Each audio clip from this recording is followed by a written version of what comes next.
About a rites of passage program that is meant primarily to prevent and reduce youth violence among boys between the ages of 7 and 18 years old.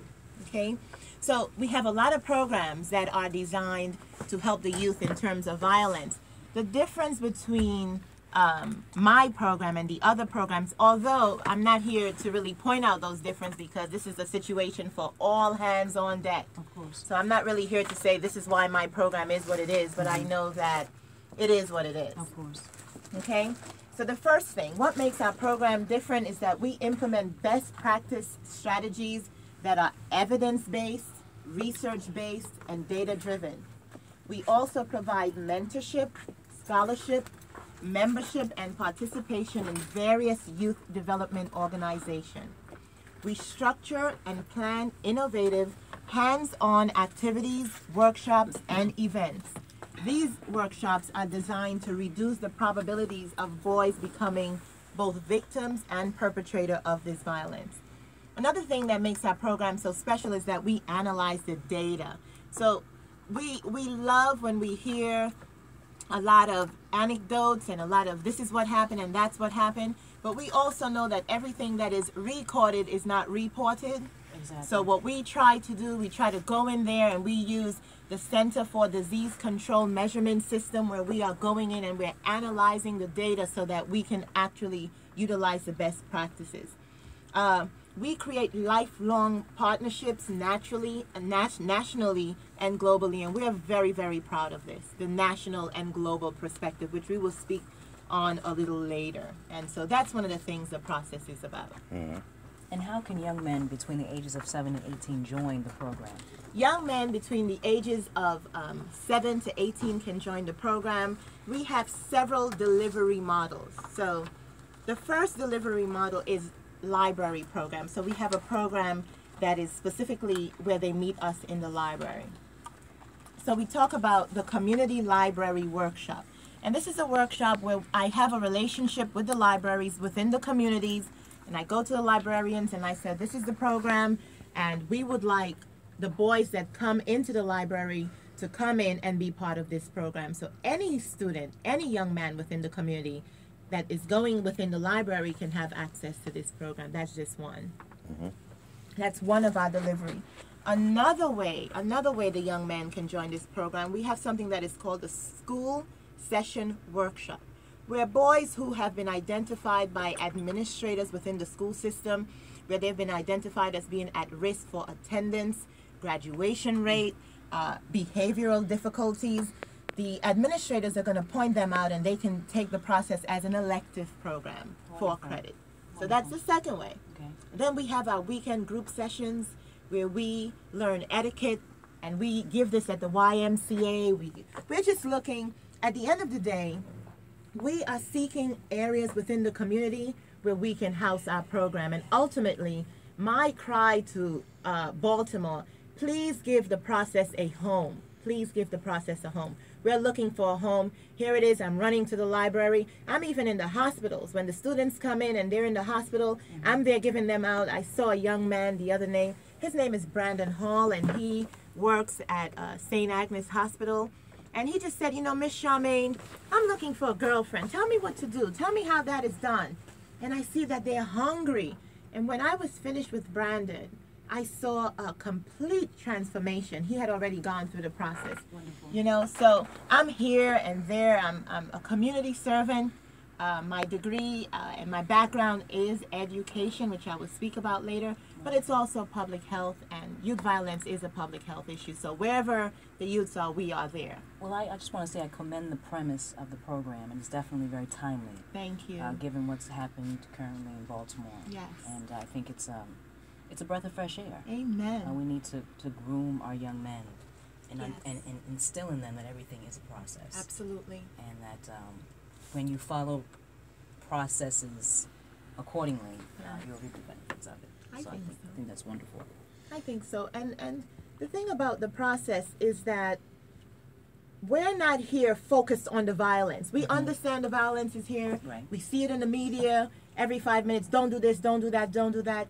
The process is here to forge and provide the boys with tools so that And alternatives. alternatives. So we're not here every single day saying, don't be violent, don't be violent. We're saying, here are alternative tools that you can use so that your future can be prosperous. These are our distractions for you. Exactly. This is to release the king in you, which is why our theme song, and I'm hoping that Donald Lawrence will hear this song, because when I heard this song, I knew it would be the theme for the process. And he just speaks about, I know that life has challenged you, but the king in me speaks to the king in you. Now, I have a question for you, Miss Yes. Charmaine, right? Charmaine. Charmaine Alexander. Absolutely. Now, you know about all the stuff going on in the city of Baltimore and all over the country. For instance, Freddie Gray. You just heard about the what was it? The rally, the march, the burning down buildings and so forth and so forth. Now, it's a trial of how many officers was it? Like 7? Now, they getting ready to go to trial. Right. Say, for instance, if the police officers, if they get off, do you think the city going to go into violence again? Or what can you say to, prevent the violence if it do happen? Is there anything you can say or try to stop the violence?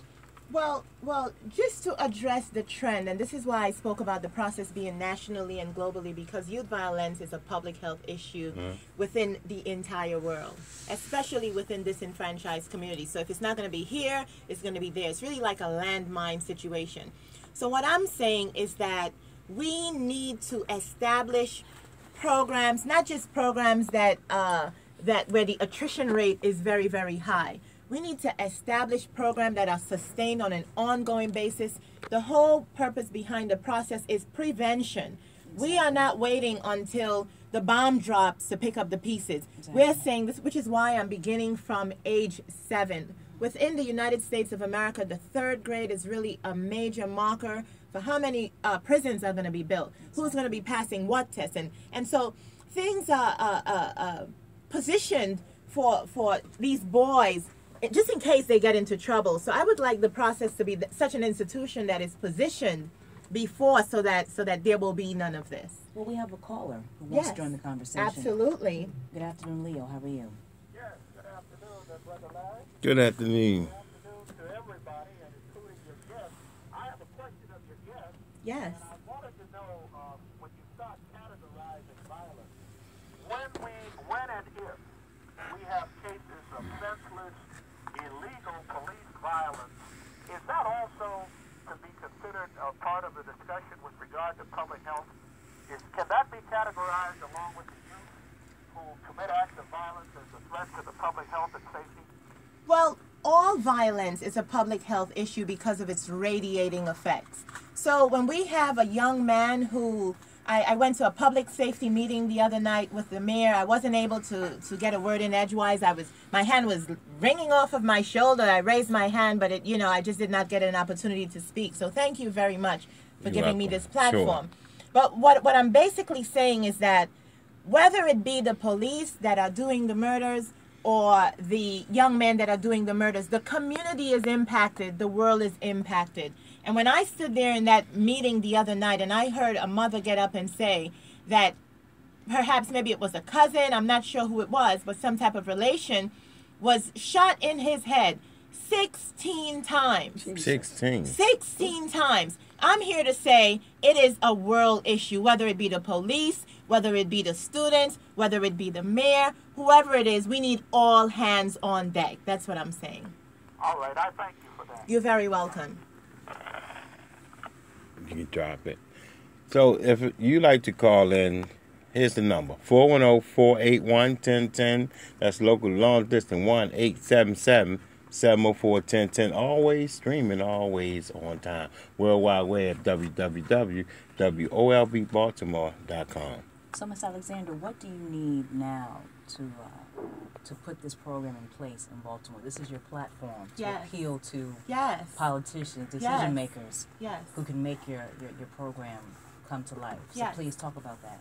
What we need, as always, we need integrity. We need, because they're all worthy and we do need them all. But boys cry. Boys get raped. boys get angry. Boys have issues too. And so we want to appeal to the generosity of the politician to fund the process here in Baltimore. Not only to fund it, but to fund it on an ongoing basis that is based on integrity, where when they say that we are going to fund you, we are funded, and we know that next year the process won't be closed.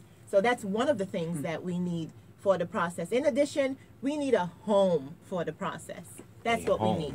We need a building, a location, so that when these boys, and not the location around the corner by the candy store, we want a location so that when the boys walk into the process, they understand that we care. It's like they're in a different place. We care. Exactly. We care about them. Diane, thanks for calling.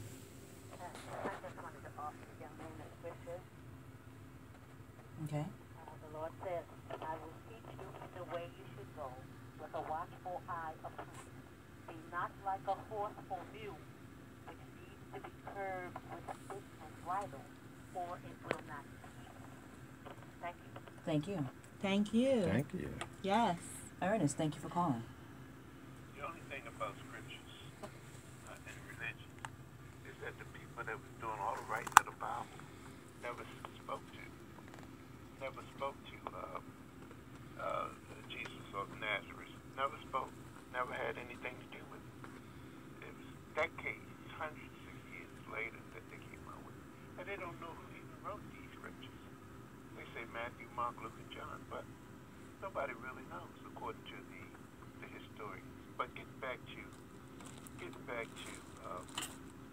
what should be done to prevent the violence and the Freddie Gray case. They should have the trial from day one,